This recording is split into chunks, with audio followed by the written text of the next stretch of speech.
Today we're going to be looking at my top 10 favorite fusion monsters, as I did my ritual monsters in the last one of these. We're going to be looking at the top 10 fusion monsters because I'm bulk recording for my vacation, and this is probably going to be the last video that releases from that whole entire bulk recording session. So let's get right into it, and first off we have Crimson Sunbird.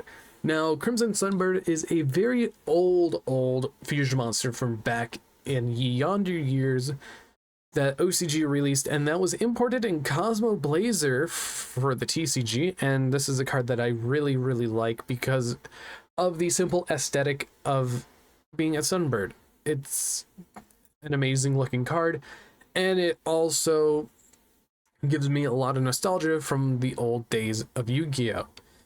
After that, we are going into the newer territory for a couple cards, Red Eyes / Dragon. I am a big fan of Red Eyes, and I really wish that the deck would get the support that Blue Eyes and Dark Magician gets constantly on an annual basis, because I feel like Red Eyes is the one that hasn't had support in quite some time. This whole entire deck definitely needs more help than it has, but Slash Dragon is one of the cooler looking Red Eyes monsters next to Red Eyes Dark Dragoon. And honestly, I cannot wait to see what they do going forward for Red Eyes, because it's definitely lacking as a deck. Next up, we have Guardian Chimera. This card was recently released in Battle of Chaos, I believe, and this has definitely shaped how fusion decks are ran, essentially being able to have a big 3300 beat stick that is protected from targeting when it polymerizations in your graveyard, and it gets you 1 to 2 draws or 1 to 2 destructions, which in my opinion is very good.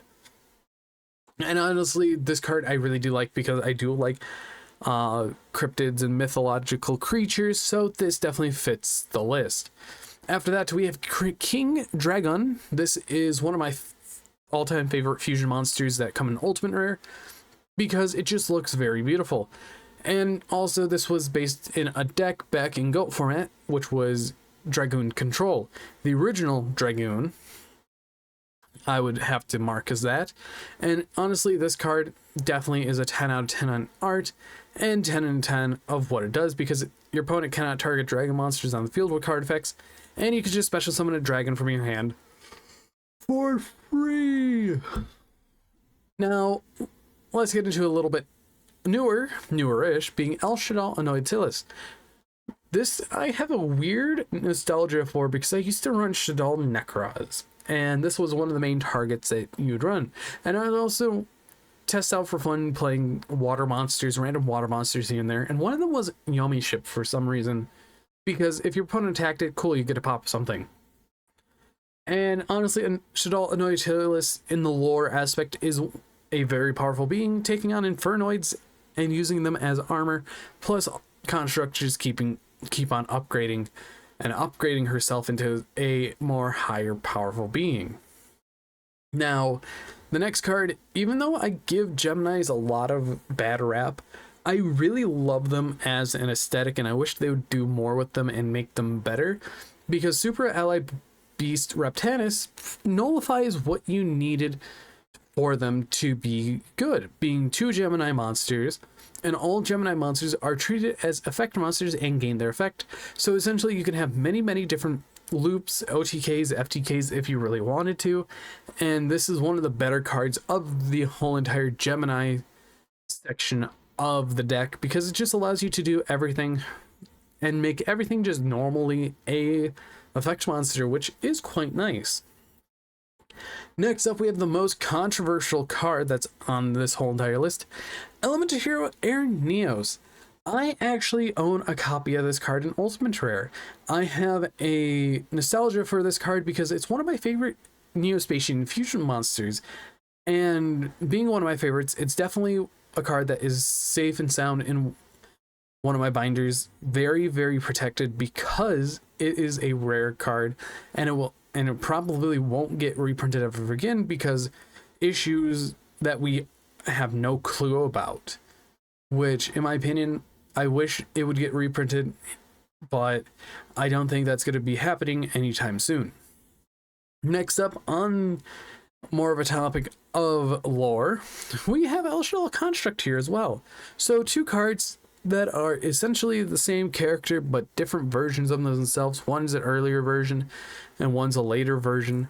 But El Shaddoll Construct was, or is, still one of my top favorite fusion monsters. Now, Shaddolls in itself, it was one of the decks that I was really looking forward to when Duelist Alliance came out. It was this and Yang Zings that I really wanted to play.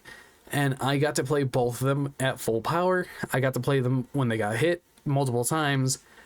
And honestly, I definitely love playing Shaddolls. They are one of my favorite decks in like a top 15 standard, but they don't really breach into the top 10 because there's other decks that are there because nostalgia and how much impact they have had on me through my time playing the game. And honestly, Shaddoll Construct, very broken boss monster in the right circumstances. Not like how it was back in 2014. Now, the next fusion monster is a fusion monster that I brought up in a past video, in the ritual video, and a couple other videos before, being Skull Knight. This card has so much attachment to me, it's not even funny.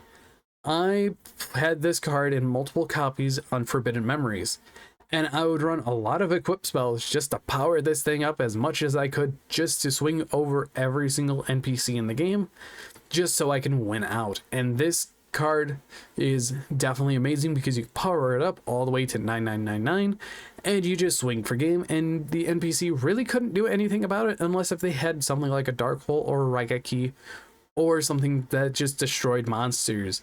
So this card alone helped me quite a bit growing up, and I really wish that Forbidden Memories would get a remaster or even a full-on remake, because that would be so cool to see this game 100% updated. Even things like Dark Duel Stories or Duels to the Roses, just as a remake at how Nintendo does all their remakes for all their games or updates or whatever.